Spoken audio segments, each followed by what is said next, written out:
So, welcome everyone. Thank you for being here today on Easter Sunday or watching in the future. I am so blessed to be with you today. It's wonderful to see so many familiar faces in the Zoom room and to be here with you.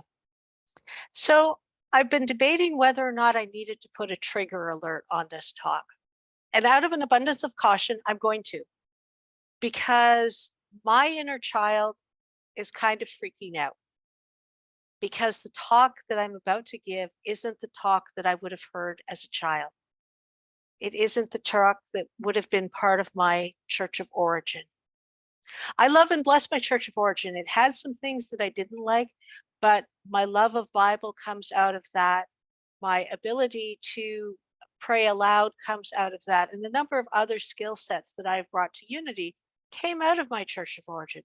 The challenge was that the theology didn't fit for me, and so I left. That was my teenage rebellion, was to leave my church of origin. So what I'd like to do today is take us on a journey. Usually on Easter Sunday, we talk about Jesus. Yes, I'm still going to talk about Jesus, but I'd like to create for you a personal path, a way of looking at the story of Easter in a very personal way. So our first thing is we start with the journey of Lent. Some of you may have gotten the booklet for 40 Days of Letting Go. If you didn't, I invite you to download it. This year was different. This year was a path of releasing. And they set it up so that you can go to a situation, flip to that page and read through a denial, an inspirational piece, and an affirmation for going forward. And that was really a part for me, I think, of why this talk ended up being the way it was. It has been. It's not the kind of talk I've given in the past. It's shifted as a result of doing this Lenten work. Then we have Palm Sunday.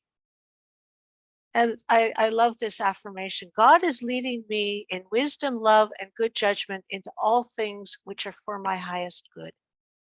So Palm Sunday, I want to invite you to consider thinking about it differently, not as a moment as in time, as a fixed point in time where Jesus goes into Jerusalem, but instead that moment in our own lives where we feel like change is coming. We feel like something has to change because we can't go on the way we are. And that can be really scary, especially if that change comes on us suddenly and unexpectedly. And it's part of the process. Change is always needed. If we stagnate, if you have a pool of water that's stagnant, what happens? It grows algae, it gets putrid, it smells, it's uncomfortable to be around. So too with us, we need to change over time, or we become stagnant and perhaps not as pleasant to be around as we might be. So change is needed. It can feel like a single journey.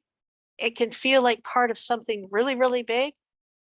The point is that willingness to take that step forward and continue that path of whatever change is going to happen.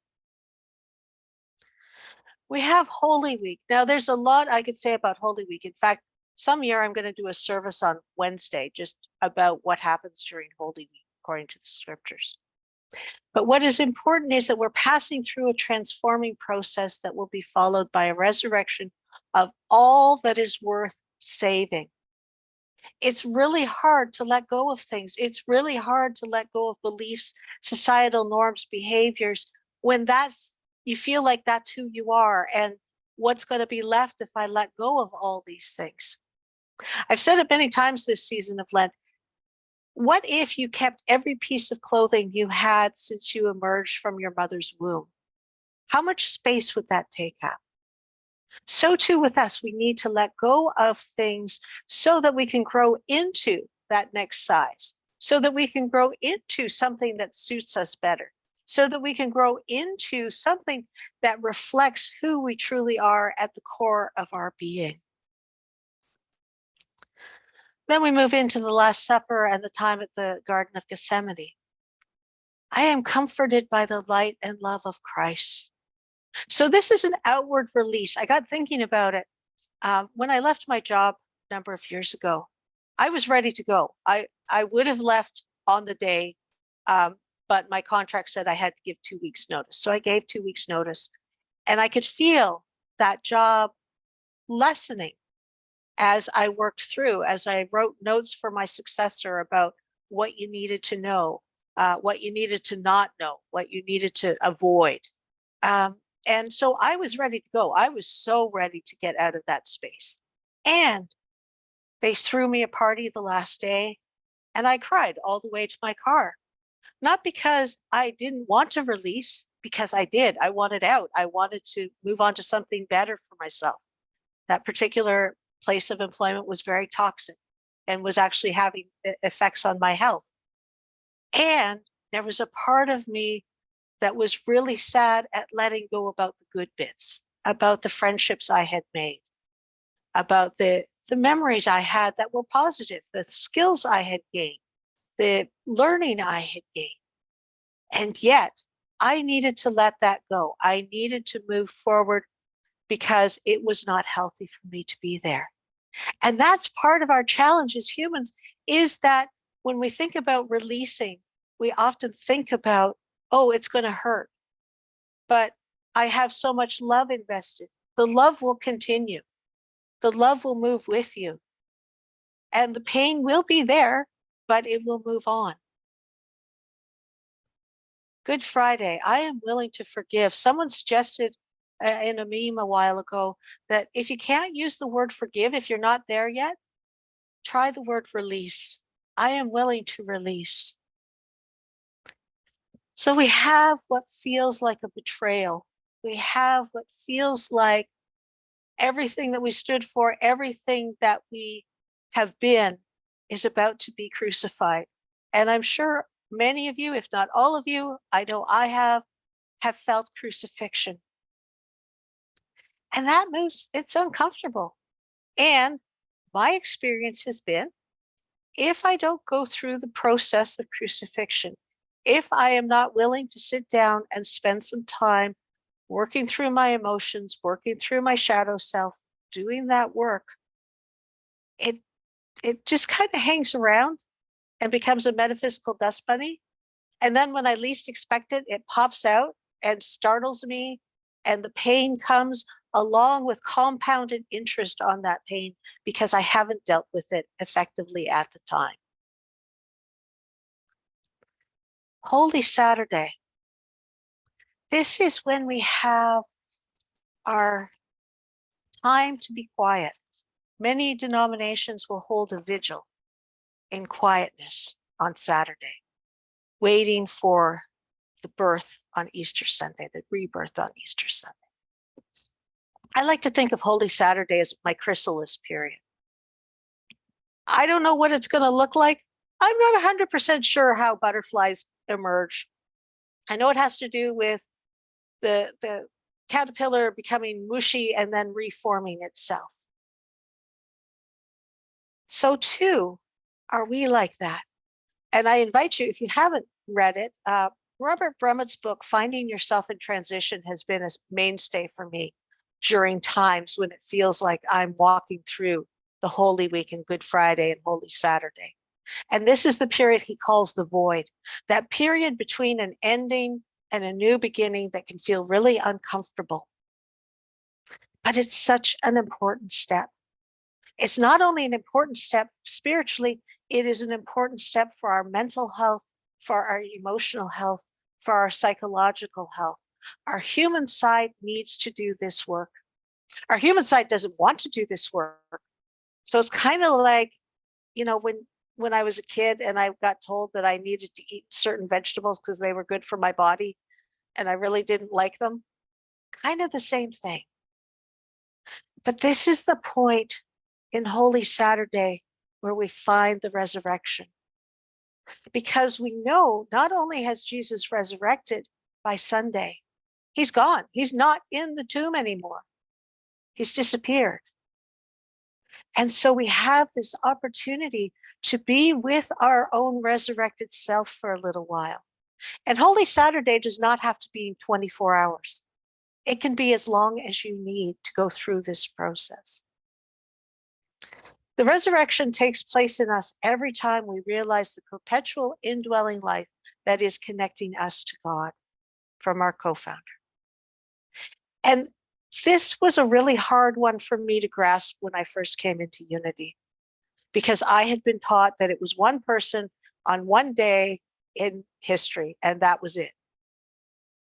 And if you take it as Unity does metaphysically, that is to say, outside of the human physical understanding, if you take this to be a resurrection of who you are as compared to how you were.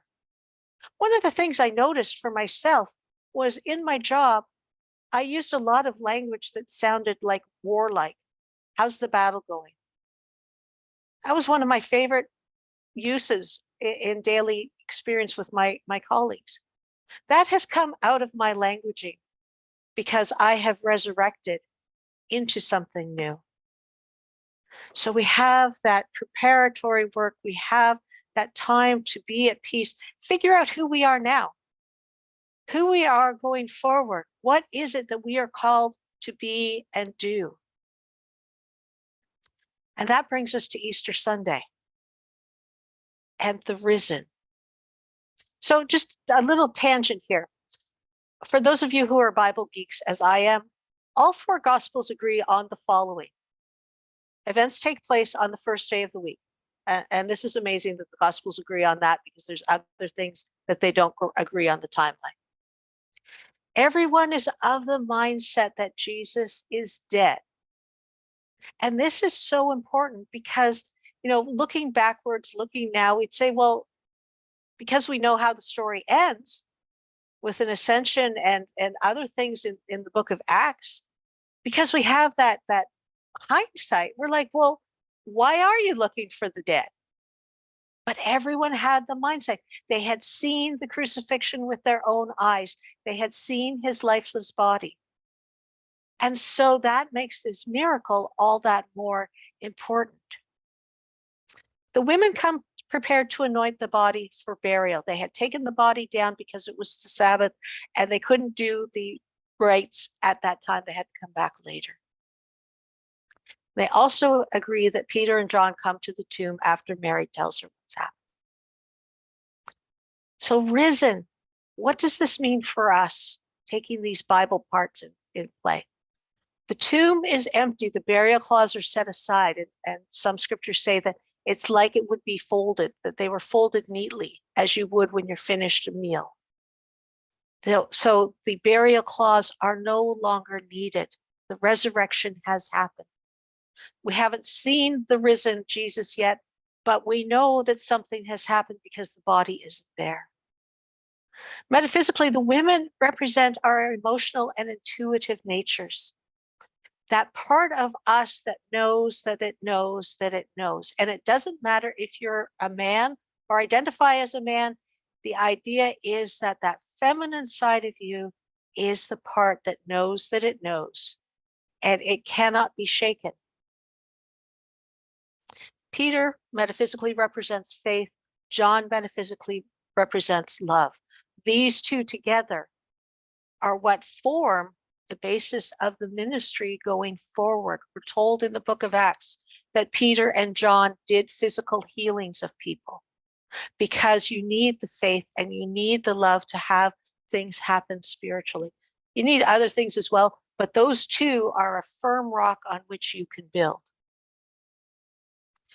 Eric Butterworth, one of Unity's writers, has a couple interesting ideas from practical metaphysics. And he suggests there's no way that you can change your life without being involved in the changing process. And that is true. I can't wave a wand and make all of you change. It is your personal transformation. It is your personal change that is celebrated on Easter Sunday. And he also says you don't need to become something different to release your imprisoned splendor. And initially I looked at that and I went, what? Aren't these two contradicting each other? And yet What happened when I left my job and I went through, and it was in the fall that I went through my Easter experience. So you can do it any time of year. It doesn't have to be in the spring. That I had to let go of stuff around that job, feelings I had, societal norms I had, rules that I had accepted as gospel because that's what my boss said I had to do to get paid.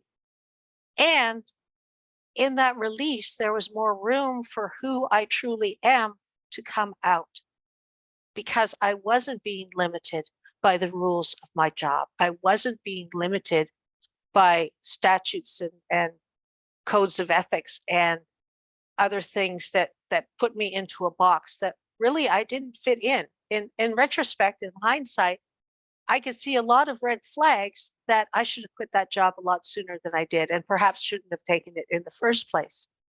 But I'm stubborn, and it was a good teachable moment. I came away with it with a lot of skill set that I would not have otherwise.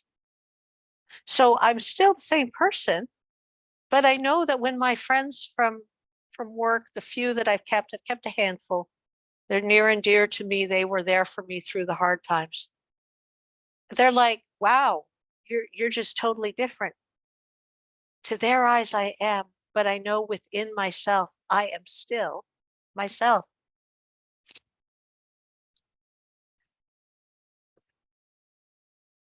Okay. So restored. What do I mean by restored? That's not part of the scriptures.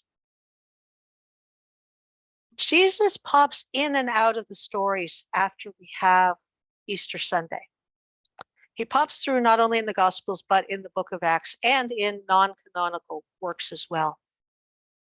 So he may not be around physically in the way that he has been in the Gospels, but the message, and that's the important part, the message continues. I'm sure at the time of the crucifixion, when his lifeless body was lowered off the cross, that the disciples were looking at each other going, well, now what do we do? How do we do this without a leader? How do we do this without this person who could perform miracles? How can we do this without that sense of structure that we had, that he's the boss and he tells us where to go and we do what needs to be done?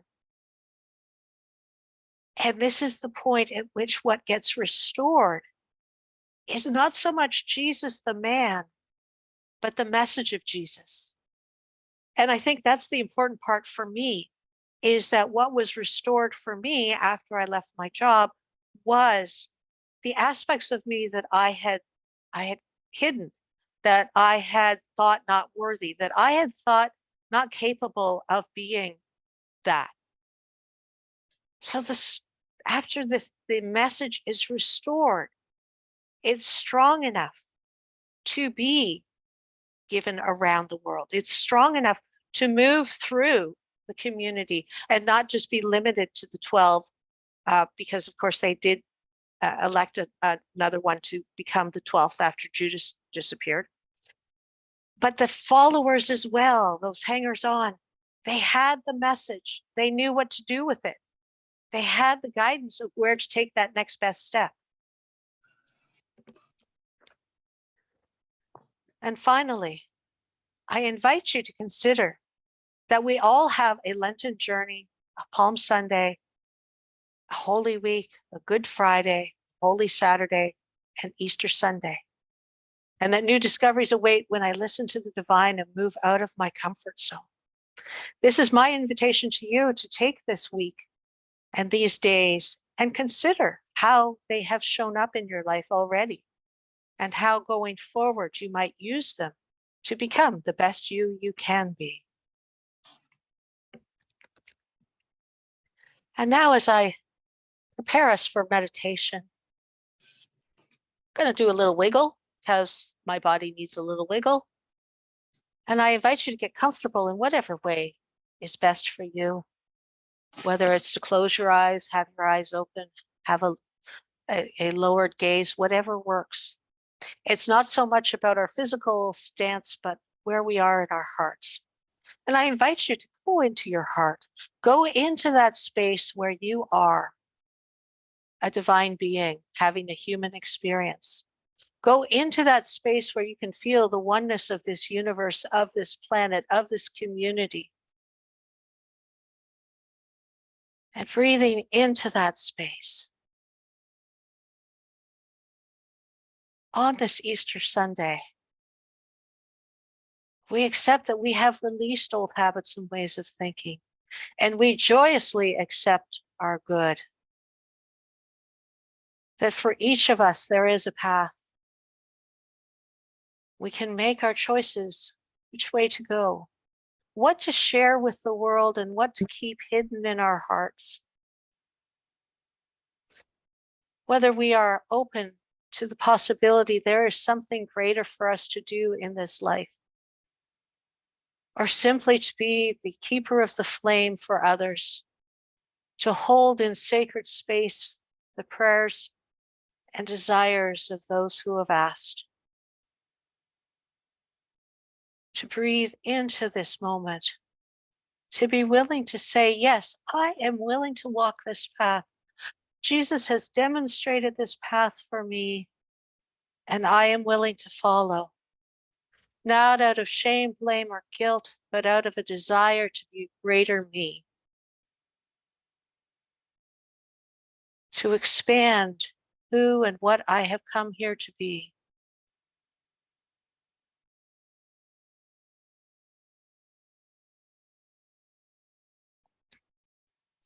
And in this consciousness,